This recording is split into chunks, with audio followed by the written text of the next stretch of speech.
आइए सुनते हैं जयशंकर प्रसाद की कहानी, मेरी यानी सोनम की आवाज में।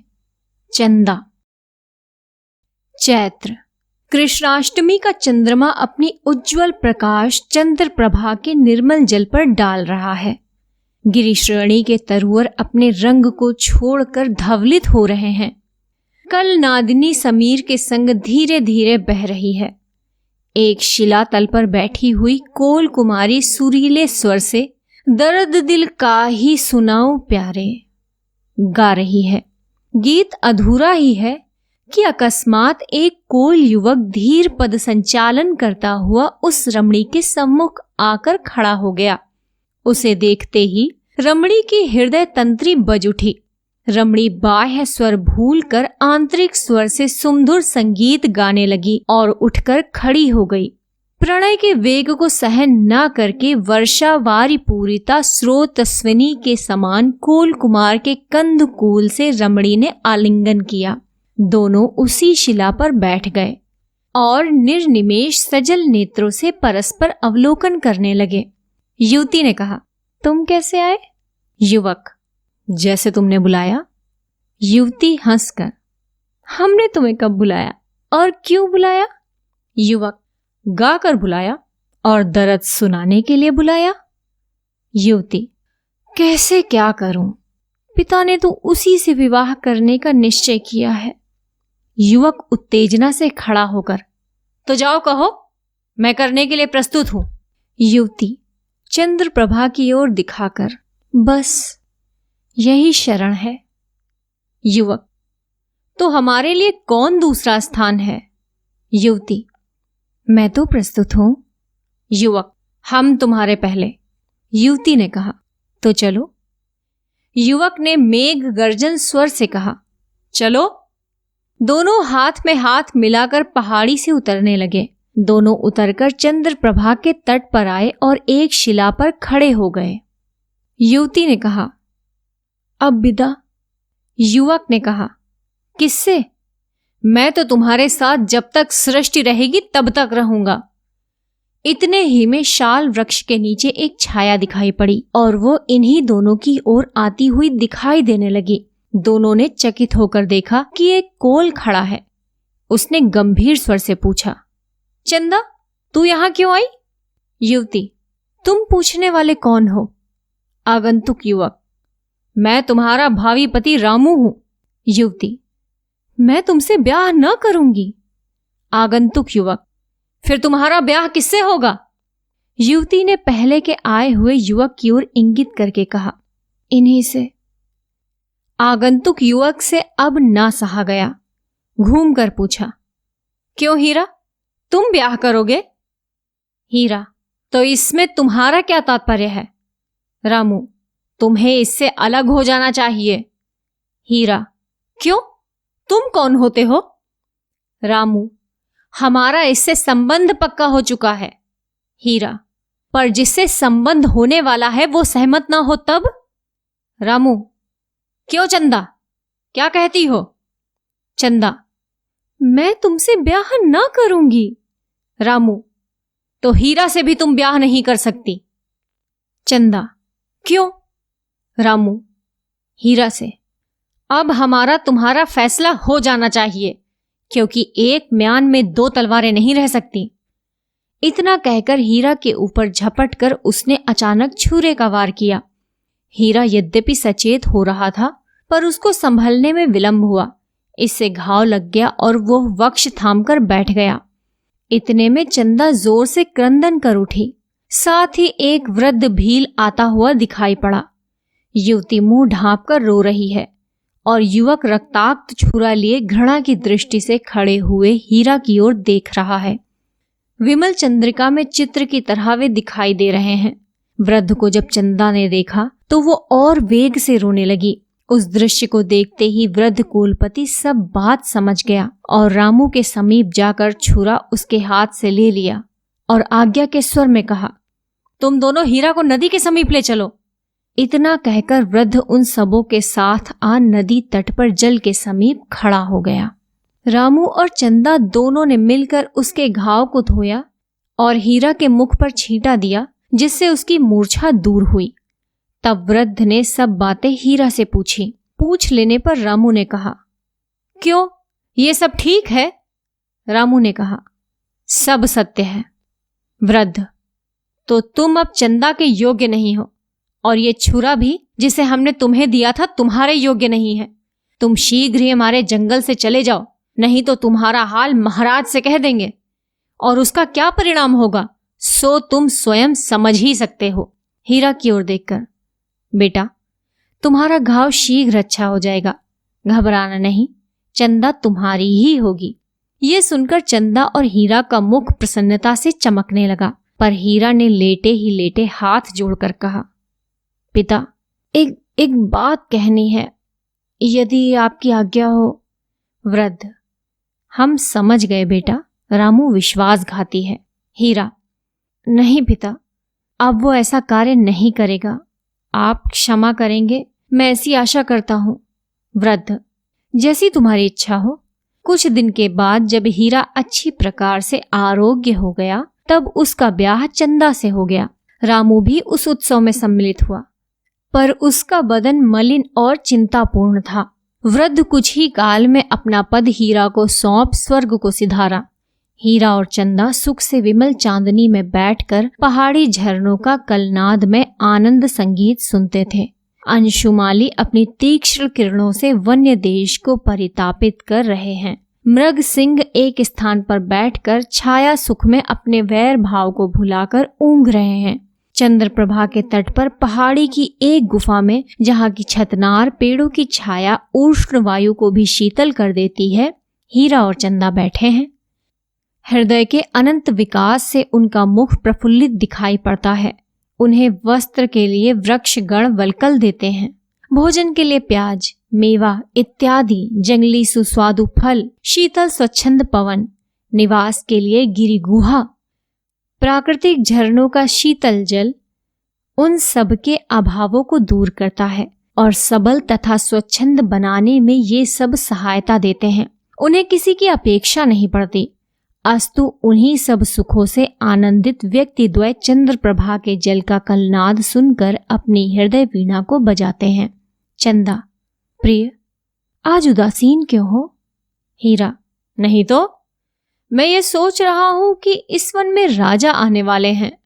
हम लोग यद्यपि अधीन नहीं हैं, तो भी उन्हें शिकार खिलाया जाता है, और इसमें हम लोगों की कुछ भी हानि नहीं है। उसके प्रतिकार में हम लोगों को कुछ मिलता है, पर आजकल इस वन में जानवर दिखाई नहीं पड़ते, इसलिए सोचता हूं कि कोई शेर या छोटा चीता भी मिल जाता तो कार्य हो जाता। चंदा, खोज की थी? हीरा, हाँ, आदमी तो गया है। इतने में एक कोल दौड़ता हुआ आया और कहा, राजा आ गए हैं और तहखाने में बैठे हैं, एक तेंदुआ भी दिखाई दिया है। हीरा का मुख प्रसन्नता से चमकने लगा और वो अपना कुल्हाड़ा संभाल कर उस आगंतुक के साथ वहां पहुंचा जहां शिकार का आयोजन हो चुका था। राजा साहब झंझरी में बंदूक की नाल रखे हुए ताक रहे हैं। एक ओर से बाजा बज उठा, एक चीता भागता हुआ सामने से निकला। राजा साहब ने उस पर वार किया, गोली लगी, पर चमड़े को छेदती हुई पार हो गई। इससे वो जानवर भागकर निकल गया। अब तो राजा साहब बहुत ही दुखित हुए। हीरा को बुलाकर कहा, क्यों जी, ये जानवर नहीं मिलेगा? उस वीर कोल ने कहा, क्यों नहीं। इतना कहकर वो उसी की ओर चला, झाड़ी में, जहां वो चीता घाव से व्याकुल बैठा था। वहां पहुंचकर उसने देखना आरंभ किया। क्रोध से भरा हुआ चीता उस कोल युवक को देखते ही झपटा। युवक असावधानी के कारण वार न कर सका, पर दोनों हाथों से उस भयानक जंतु की गर्दन को पकड़ लिया और उसने भी इसके कंधे पर अपने दोनों पंजों को जमा दिया। दोनों में बल प्रयोग होने लगा। थोड़ी देर में दोनों जमीन पर लेट गए। ये बात राजा साहब को विदित हुई। उन्होंने उसकी मदद के लिए कोलों को जाने की आज्ञा दी। रामू उस अवसर पर था। उसने सबके पहले जाने के लिए पैर बढ़ाया और चला। वहां जब पहुंचा तो उस दृश्य को देखकर घबरा गया और हीरा से कहा, हाथ ढीला कर, जब वो छोड़ने लगे तब गोली मारूं, नहीं तो संभव है कि तुमको लग जाए। हीरा, नहीं, तुम गोली मारो। रामू, तुम छोड़ो तो मैं वार करूं। हीरा, नहीं, ये अच्छा नहीं होगा। रामू, तुम उसे छोड़ो, मैं अभी मारता हूं। हीरा, नहीं, तुम वार करो। रामू, वार करने से संभव है कि उछले और तुम्हारे हाथ छूट जाएं, तो तुमको ये मार डालेगा। हीरा, नहीं, तुम मार लो, मेरा हाथ ढीला हुआ जाता है। रामू, तुम हठ करते हो, मानते नहीं। इतने में हीरा का हाथ कुछ बातचीत करते करते ढीला पड़ा। वो चीता उछलकर हीरा की कमर को पकड़कर तोड़ने लगा। रामू खड़ा होकर देख रहा है और पैशाचिक आकृति उस घृणित पशु के मुख पर लक्षित हो रही है और वो हंस रहा है। हीरा टूटी हुई सांस से कहने लगा, अब भी मार ले। रामू ने कहा, अब तू मर ले, तब वो भी मारा जाएगा।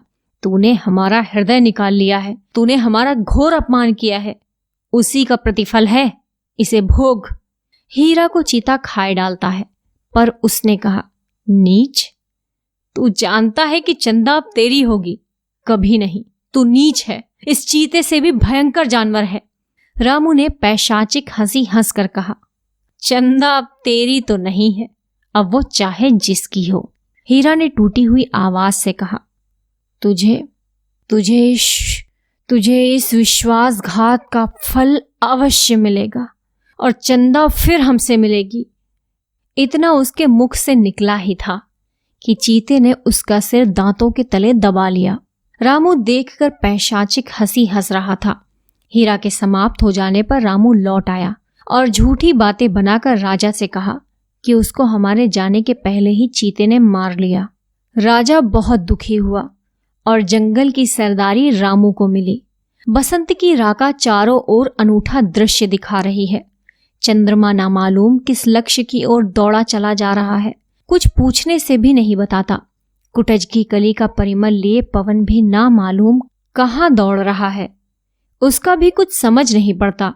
उसी तरह चंद्र प्रभा के तीर पर बैठी हुई कोल कुमारी का कोमल कंठ स्वर भी किस धुन में है ज्ञात नहीं होता। अकस्मात गोली की आवाज ने उसे चौंका दिया। गाने के समय जो उसका मुख उद्वेग और करुणा से पूर्ण दिखाई पड़ता था, वो घृणा और क्रोध से रंजित हो गया और वो उठकर पुच्छ मर्दिता सिंहनी के समान तनकर खड़ी हो गई और धीरे से कहा, यही समय है। ज्ञात होता है राजा इस समय शिकार खेलने पुनः आ गए हैं। बस। वो अपने वस्त्र को ठीक करके कोल बालक बन गई और कमर में से एक चमचमाता हुआ छुरा निकालकर चूमा। वो चांदनी में चमकने लगा। फिर वो कहने लगी, यद्यपि तुमने हीरा का रक्तपान कर लिया है, लेकिन पिता ने रामू से तुम्हें ले लिया है। अब तुम हमारे हाथ में हो, तुम्हें आज रामू का भी खून पीना होगा। इतना कहकर वो गोली के शब्द की ओर लक्ष्य करके चली। देखा कि तहखाने में राजा साहब बैठे हैं। शेर को गोली लग चुकी है और वो भाग गया है। उसका पता नहीं लग रहा है। रामू सरदार है, अतएव उसको खोजने के लिए आज्ञा हुई। वो शीघ्र ही सन्नद्ध हुआ। राजा ने कहा, कोई साथी लेते जाओ। पहले तो उसने अस्वीकार किया, पर जब एक कोल युवक साथ चलने को तैयार हुआ तो वो नहीं भी ना कर सका और सीधे जिधर शेर गया था उसी ओर चला। कोल बालक भी उसके पीछे है। वहां घाव से व्याकुल शेर चिंघाड़ रहा है। इसने जाते ही ललकारा। उसने तत्काल ही निकल का वार किया। रामू कम साहसी नहीं था। उसने उसके खुले हुए मुख में निर्भीक होकर बंदूक की नाल डाल दी, पर उसके जरा सा मुंह घुमा लेने से गोली चमड़ा छेद कर पार निकल गई और शेर ने क्रुद्ध होकर दांत से बंदूक की नाल दबा ली। अब दोनों एक दूसरे को ढकेलने लगे, पर कोल बालक चुपचाप खड़ा है।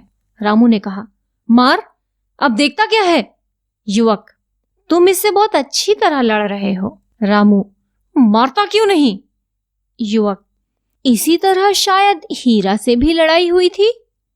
क्या तुम लड़ नहीं सकते। रामू, कौन। चंदा, तुम हो। शीघ्र मारो, नहीं तो ये सबल हो रहा है।